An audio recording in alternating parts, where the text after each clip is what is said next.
24일 월요일, 오늘 하나님께서 우리에게 주신 말씀은 창세기 39장 1절에서 10절까지 말씀입니다. 한 절씩 교독하고 마지막 10절은 함께 읽도록 하겠습니다.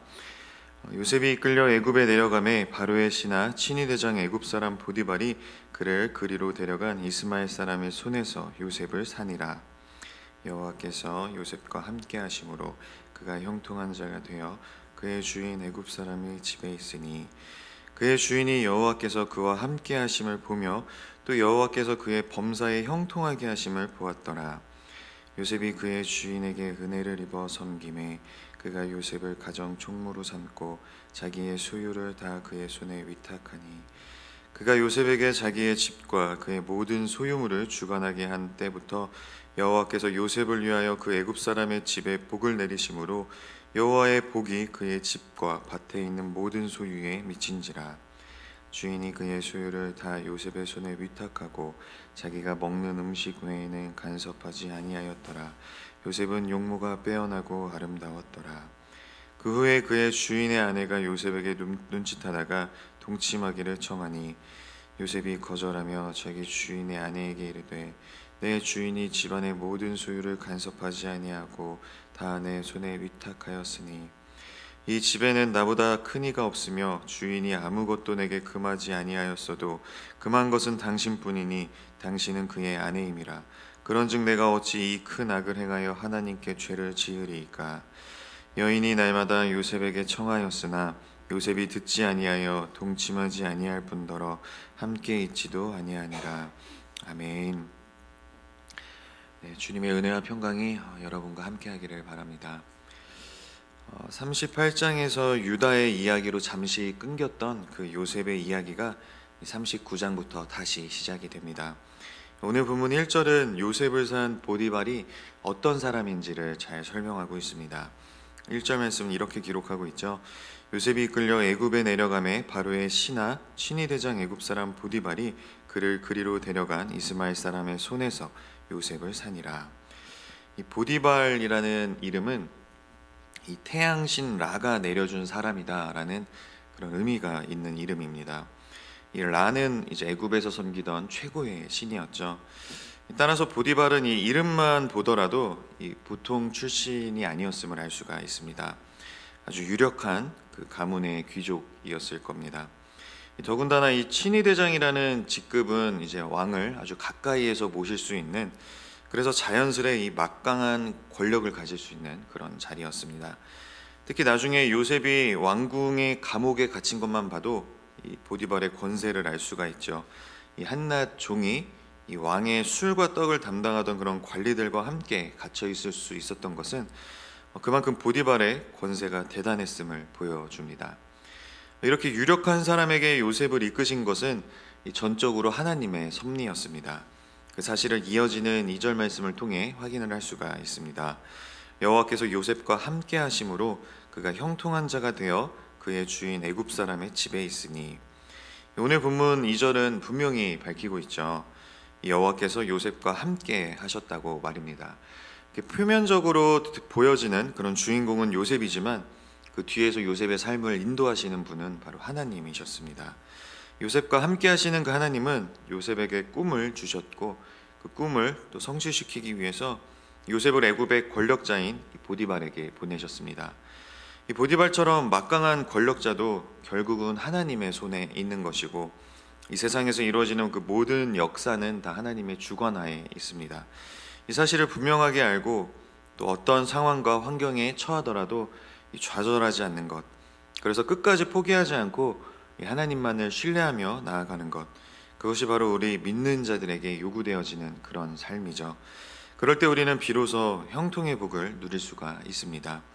하나님께서 부어주시는 그 형통의 복은 하나님을 믿지 않는 그런 사람들의 눈에 보일 정도로 확연하게 드러납니다. 오늘 본문 3절 말씀이죠. 그의 주인이 여호와께서 그와 함께 하심을 보며 또 여호와께서 그의 범사에 형통하게 하심을 보았더라. 이 요셉이 하는 일마다 모든 것이 다 형통하다는 것을 이 보디발이 자신의 두 눈으로 직접 보게 된 것이죠. 이 보디발이 비록 하나님을 믿는 그런 자는 아니었지만 요셉을 보면서 이 하나님의 도우심을 인정할 수밖에 없었던 것입니다. 요셉은 형들에 대한 이런 배신감과 또 자신의 그런 비참한 처지를 비관하면서 이 잘못된 삶을 얼마든지 살 수 있었습니다. 하지만 하나님을 믿지 않는 자의 눈에도 이 하나님께서 함께하고 계심이 보였던 것으로 보아 요셉은 낙심하지 않고 이 묵묵하게 이 자신에게 주어진 일들을 성실하게 행했음을 우리는 알 수가 있습니다. 그런 모습을 통해 보디발은 요셉을 신뢰하게 되었고 요셉에게 중요한 직책을 맡기게 되죠. 4절과 5절 말씀입니다. 요셉이 그의 주인에게 은혜를 입어 섬김에 그가 요셉을 가정 총무로 삼고 자기의 소유를 다 그의 손에 위탁하니 그가 요셉에게 자기의 집과 그의 모든 소유물을 주관하게 한 때부터 여호와께서 요셉을 위하여 그 애굽 사람의 집에 복을 내리심으로 여호와의 복이 그의 집과 밭에 있는 모든 소유에 미친지라.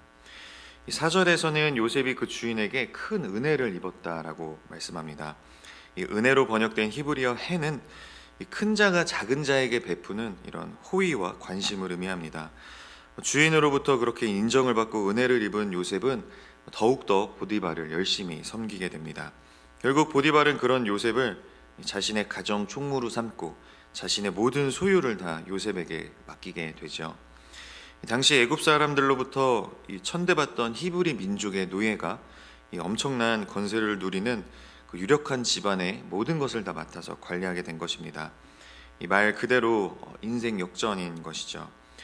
많은 사람들이 여러 모양의 실패 앞에서 핑계를 대고 또 원망을 합니다.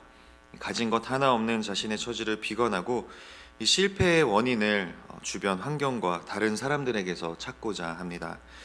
하지만 생각해 볼까요? 내가 처한 그런 환경과 처지가 과연 요셉만큼 열악할까요?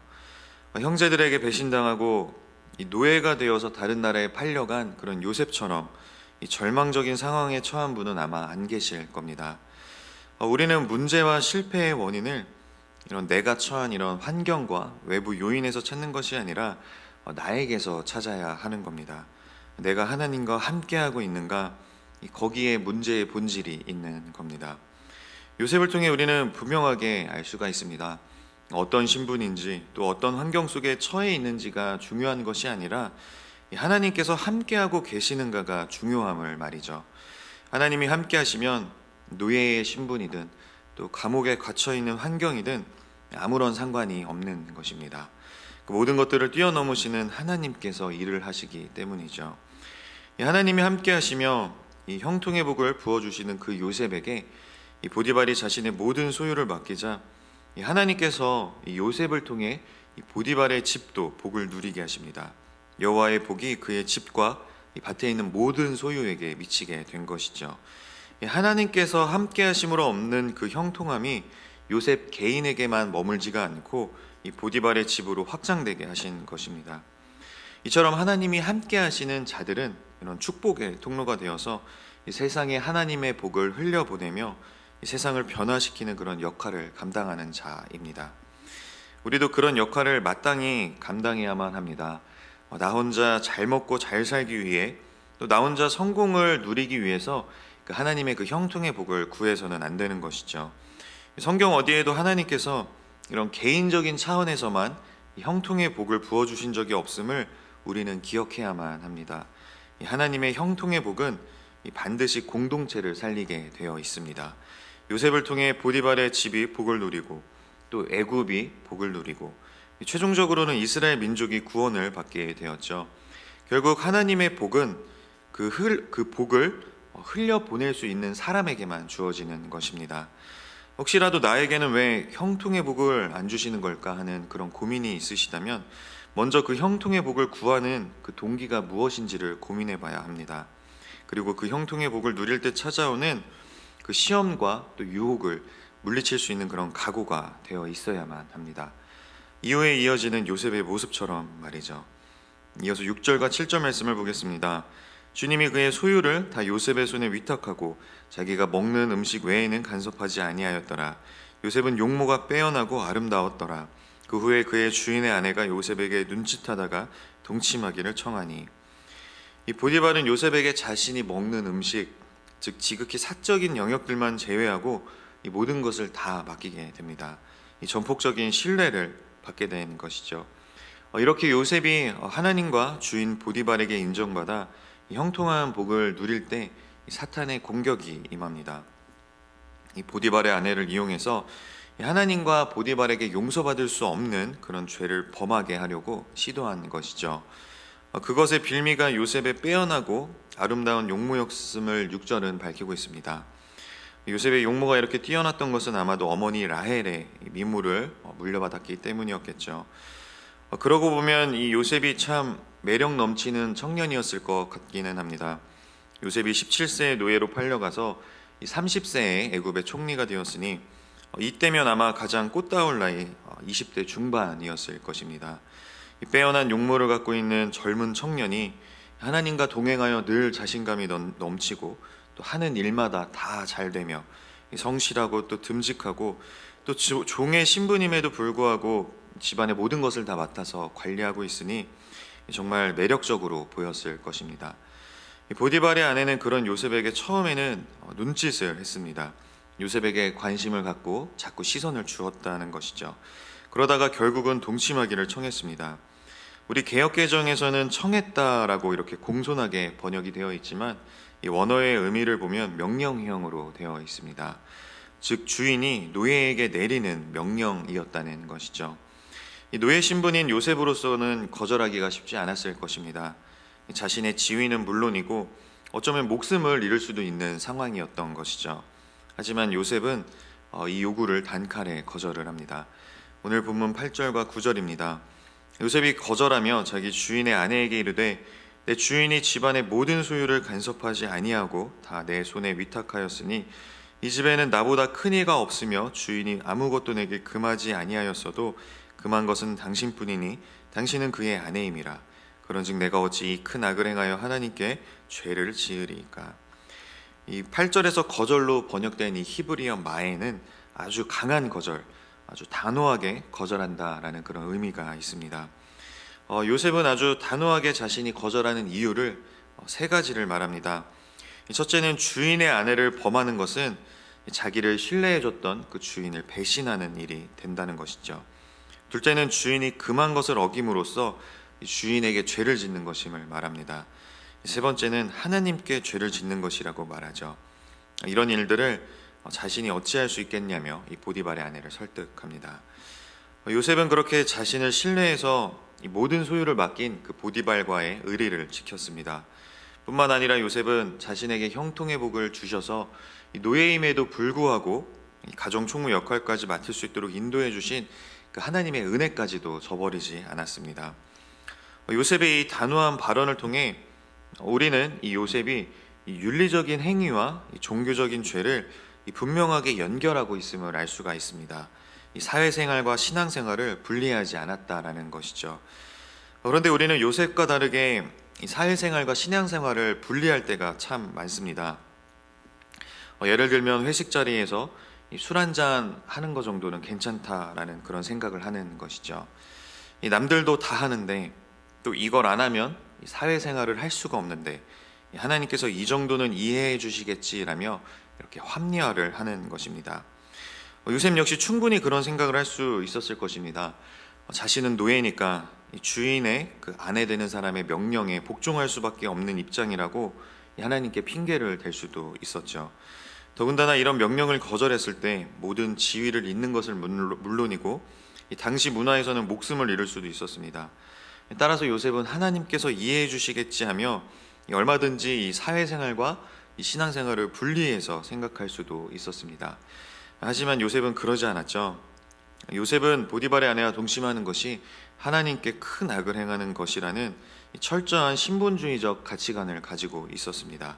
이 죄의 기준을 인간적인 기준이나 또 처한 환경, 또 상황에 두지 않았고 오직 하나님께만 그 죄의 기준을 두고 있었던 것이죠. 이러한 의식을 갖고 있는 사람은 아무도 보는 사람이 없을지라도 하나님께서 보고 계심을 자각함으로써 철저하게 죄를 멀리할 수가 있습니다. 뉴스에 나오는 범죄자들과 우리의 차이점이 무엇입니까? 그들은 죄를 들킨 사람들이고 우리는 아직 그 죄를 들키지 않았다는 것, 그거 말고는 다른 점이 없죠. 우리의 모든 범죄는 다른 사람들에게 들키지 않을 것이다 라는 그런 생각으로 이루어집니다. 하지만 하나님을 믿는 우리 그리스도인들은 하나님께 숨길 수 있는 것이 없음을 잘 알고 있습니다. 그래서 하나님을 두려워하며 더욱 경건하고 또 거룩하게 살고자 노력을 하는 것이죠. 하지만 그럼에도 불구하고 우리는 살아가며 이 신앙생활과 이 사회생활을 분리시켜서 이렇게 합리화를 하고 죄를 지을 때가 참 많죠. 하나님 앞에서 철저하게 신앙생활과 사회생활을 일치시키지 못하고 자꾸만 타협점을 찾고자 하는 것입니다. 그렇다면 이러한 시험과 유혹 앞에서 우리는 어떻게 대처를 해야 할까요? 오늘 본문 10절 말씀입니다. 여인이 날마다 요셉에게 청하였으나 요셉이 듣지 아니하여 동침하지 아니할 뿐더러 함께 있지도 아니하니라. 요셉은 보디발의 아내가 날마다 유혹했지만 단호하게 거절했을 뿐만이 아니라 아예 함께 있지도 않았습니다. 사람은 참 연약한 존재죠. 환경의 지배도 많이 받고 시간이 흐를수록 처음에 그런 결단과 각오도 약해지기 마련입니다. 그래서 사도 바울은 악은 어떤 모양이라도 버리라고 권면을 한 것이죠. 요셉 역시 그 사실을 잘 알았던 것 같습니다. 그래서 죄를 지을 그 일말의 가능성조차 제거하기 위해서 그 유혹의 자리를 멀리했던 것이죠. 사랑하는 성도 여러분, 우리에게 자꾸만 이 죄와 타협을 하고 싶어하는 그런 마음들이 들어온다면, 또 자꾸만 이 신앙과 사회생활을 분리해서 생각하며 스스로 합리화를 시키고자 하는 그런 유혹들이 찾아온다면 요셉처럼 철저하게 그 유혹을 차단하시기를 바랍니다. 그리고 모든 것을 다 지켜보시는 그 하나님을 두려워함으로 하나님과 그 사람 앞에서 더욱더 거룩하고 정결하게 살아가시기를 바랍니다. 그럴 때 하나님께서 요셉에게 부어주신 그런 형통의 복이 우리에게도 임할 줄로 믿습니다. 늘 하나님과 동행하며 승리하시기를 축복합니다. 기도하겠습니다. 하나님 감사합니다. 이 새벽 저희들을 주님 전으로 불러주시고 주신 말씀을 통해 새 힘을 얻게 하시니 또 감사합니다. 저희가 어디에서 무엇을 하든지 요셉처럼 늘 주님과 동행하며 이 형통의 복을 누리게 하옵소서. 특별히 간구하는 것은 하나님의 뜻대로 모든 것이 이루어지는 것이 진정한 형통임을 깨닫고 기억하게 하여 주옵소서. 하나님의 뜻을 이 땅에 이루는 귀한 도구로 쓰임받는 저희 모두가 다 되게 하여 주옵소서. 시험과 또 유혹 가운데 저희들을 늘 항상 지켜주시고 이겨낼 수 있는 그런 힘을 더하여 주옵소서. 시험과 유혹 가운데 저희들과 항상 함께하여 주시고 눈동자처럼 지켜 주옵소서. 요셉처럼 하나님을 두려워하고 또 하나님께서 늘 지켜보고 계신다는 그런 사실을 명심하여 악은 모양이라도 버리는 우리 모두가 다 될 수 있도록 주여 인도하여 주시옵소서. 예수님의 이름으로 축복하며 기도하옵나이다. 아멘.